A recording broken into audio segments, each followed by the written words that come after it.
খেয়াল করে দেখবেন যে বেশিরভাগ মানুষ আসলে তাদের লাইফে পিছিয়ে পড়ার অন্যতম একটা রিজন হচ্ছে যে তারা আসলে লাইফে কি করতে চায় সেটা ডিসাইড করতে না পারা। নেপোলিয়ন হিল একজন ফেমাস অথর, তিনি বলেন যে সাকসেসফুল আসলে তারাই যারা আসলে ডিসিশন মেক করে অ্যান্ড সেই অনুযায়ী মুভ করে।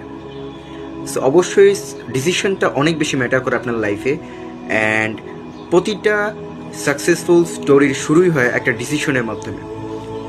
সো ডিসিশন আপনাকে একটা ডাইরেকশন দেয় এবং সেই ডাইরেকশনটা আপনাকে ফোকাস করতে হেল্প করে, অ্যান্ড ফোকাস পরবর্তীতে একটা সাকসেসফুল স্টোরি বিল্ড আপ করে। তো আপনি যতই বলেন না কেন কোর্স, মেন্টর, বই ইত্যাদি, এইগুলো ততক্ষণ কোনো কাজে আসবে না যতক্ষণ কিনা আপনি নিজে একটা ডিসিশন মেক করতেছেন।